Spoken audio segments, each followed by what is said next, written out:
అన్ని ఫిర్యాదు చేశారు.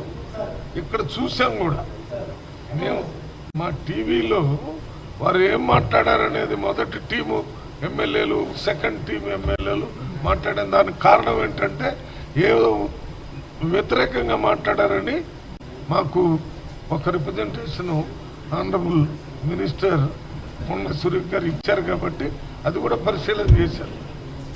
అంటే దాంట్లో వేరేం చెప్పారంటే వారు మాట్లాడిన దాని వెనక ఎవరున్నారో గుర్తించాలని అంటే దానికోసం వివరాలన్నీ తెలుసుకున్నాం. ఊళ్ళో చాలా మంది దొంగలు ఉన్నారు, నాకే ఎందుకు జైలు పంపిస్తున్నారని ఓ దొంగ అడిగాడట.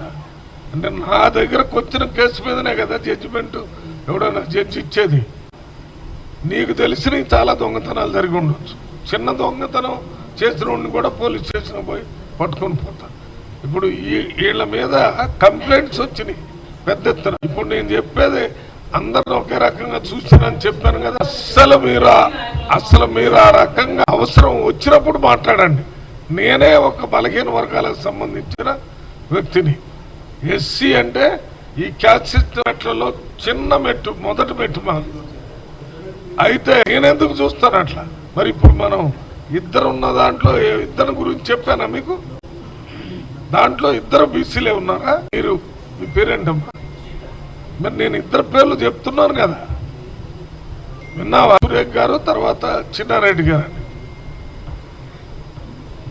అంతకుముందు వేరే పేర్లు కూడా చెప్పాను. నిన్న మొన్న ఆయన పేరు కొండ, ఆయన పేరేంటి, జక్కిడి ప్రభాకర్ రెడ్డి కూడా చేశాం కదా.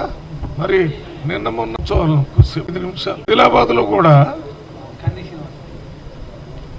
అక్కడ ఉన్న ఆయన కూడా ఇచ్చాం కదా. అందువల్ల అటువంటి పరిస్థితి కాంగ్రెస్ పార్టీ లేనే లేదు. కాంగ్రెస్ పార్టీ ఒక్కటే ఎస్సీ ఎస్టీ బీసీ మైనార్టీలు ఎప్పుడు వాళ్ళకి సముచిత స్థానం పార్టీ ఆర్గనైజేషన్లో ప్రభుత్వంలో ఇవ్వటం జరుగుతుంది. ఇది మొన్నటి వరకు పరిపాలన చేసినటువంటి బీఆర్ఎస్ పార్టీ లాంటిది కాదు. 2014 నుంచి 19 దాకా ఒక్క మహిళను కూడా మంత్రిగా చేయలేదు. దాని మీద మీరు అడగాల్సి ఉండే. 5 సంవత్సరాలు వదిలిపెట్టారు. 5 సంవత్సరాలు మొత్తం కేబినెట్ లో ఒక్క మహిళ కూడా లేకుండా పరిపాలన చేశారంటే అది అసలు ప్రజాప్రభుత్వం అంటారా? దాన్ని వినాలి.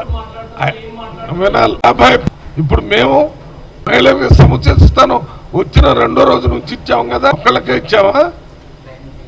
మోర్ దాన్ 1 ఇచ్చాం. కాంగ్రెస్ పార్టీ ఉండదండి. భారతదేశానికి ప్రధానమంత్రి ఒక మహిళ. ఎన్నో రాష్ట్రాల్లో మహిళలకి కాంగ్రెస్ పార్టీ చీఫ్ మినిస్టర్ చేసింది. చాలా మంది బీసీలను ముఖ్యమంత్రులు చేసి, అంజయ్ గారిని ఇక్కడ ముఖ్యమంత్రి చేసింది కాంగ్రెస్ పార్టీ. బీహార్లో చేశారు బీసీలు. బీహార్లో ఒక మైనార్టీని ముఖ్యమంత్రి చేశారు. ఇక జగజీవన్ రామ్ గారు 32 సంవత్సరాలు కంటిన్యూస్ గా కేంద్ర ప్రభుత్వంలో కీలకమైన పదవులను, డిఫెన్స్ మినిస్టర్, అగ్రికల్చర్ మినిస్టర్, బీసీలకు కూడా అన్ని.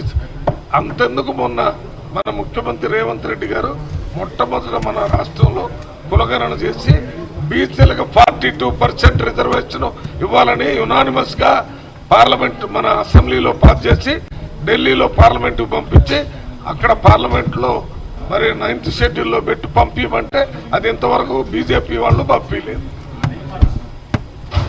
అందువల్ల మా పార్టీ కానీ మా ముఖ్యమంత్రి కానీ, మా పార్టీ ప్రెసిడెంట్ బీసీ, ముఖ్యమంత్రి ఓసీ, డిప్యూటీ సీఎం ఎస్సీ, ఈ రకంగా సోషల్ జస్టిస్ కాంగ్రెస్ పార్టీలో ఉంది.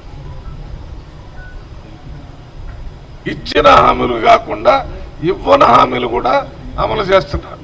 సన్న బియ్యం ఇస్తామని ఎక్కడ రాయలేదు. అది ఒక పెద్ద పేద ప్రజలకి. మనకు మామూలుగా ఉంటుంది, రోజు మనం తింటుంటాం కొనుక్కొని. వాళ్ళకి అది పండగ. మా చిన్నతనంలో బియ్యం మంచి దొరికితే అన్నం తినాలంటే పండగ భోజనం అనేవాడు. కోట పున్నయ్య గారు ఒక ఆయన ఉండేవాడు. ఆయన చెప్పాడు, సార్ ఎప్పుడో పండగకి మేము కొద్దిగా బిర్యాన్నం తినేవాడు. ఇదంతా ఇప్పుడు